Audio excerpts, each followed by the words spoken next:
दोस्तों, आप सभी से गुजारिश है कि चैनल को सब्सक्राइब कर दीजिए। शुक्रिया।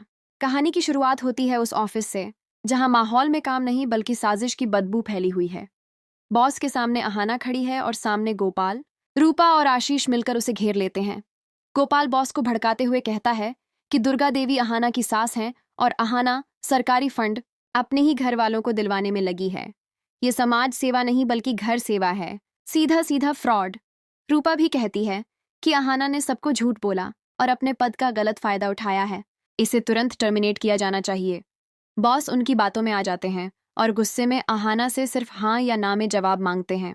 अहाना बिना डरे सच कबूल करती है कि दुर्गा देवी उसका परिवार है, लेकिन प्रोजेक्ट उसने रिश्ते की वजह से नहीं बल्कि उनकी मेहनत और टैलेंट की वजह से चुना है।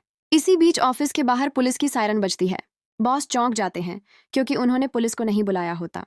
गोपाल शैतानी मुस्कान के साथ बताता है कि उसने खुद पुलिस को बुलाया है क्योंकि सरकारी पैसे की हेराफेरी जुर्म है। पुलिस इंस्पेक्टर अंदर आता है और अहाना को गिरफ्तार करने का आदेश देता है। बॉस गुस्से और कंफ्यूजन में चुप रह जाते हैं और पुलिस अहाना को सबके सामने ले जाती है। जाते वक्त अहाना बॉस की तरफ देखती है, लेकिन बॉस नजरें फेर लेते हैं। ऑफिस में गोपाल और रूपा अपनी जीत का जश्न मनाते हैं, मगर बॉस के दिल में अजीब सी बेचैनी शुरू हो जाती है। वीडियो शुरू करने से पहले आप सभी से एक छोटी सी गुजारिश है। अगर अभी तक आपने मेरे चैनल को सब्सक्राइब नहीं किया है तो प्लीज़ अभी सब्सक्राइब कर लीजिए। आपका एक सब्सक्राइब मुझे और अच्छी वीडियो बनाने की प्रेरणा देता है। धन्यवाद। केबिन में अकेले बैठे बॉस की नज़र उस मिट्टी की मूर्ति पर पड़ती है जो अहाना के घर से आई थी। उस कारीगरी को देखकर उन्हें एहसास होता है कि कला झूठ नहीं बोलती। उन्हें याद आता है दुर्गा देवी और बाकी औरतों की मेहनत। गुस्से में वो गोपाल को बुलाकर डांटते हैं और समझ जाते हैं कि यह न्याय नहीं बल्कि निजी दुश्मनी थी।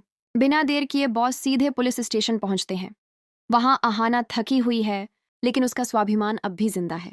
बॉस इंस्पेक्टर को बताते हैं कि यह सब एक गलत फहमी थी और प्रोजेक्ट पूरी तरह मेरिट पर पास हुआ है। बिल के कागज साइन होते हैं और अहाना आजाद हो जाती है। बाहर आकर बॉस हाथ जोड़कर उससे माफी मांगते हैं और वहीं RS7 लाख की फंडिंग का अप्रूवल लेटर दे देते हैं।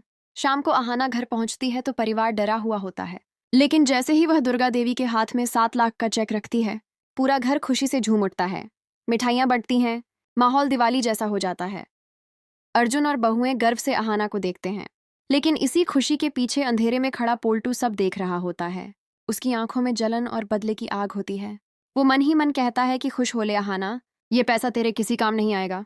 वो मूर्तियों और प्रोजेक्ट को बर्बाद करने की नई साजिश रच चुका है।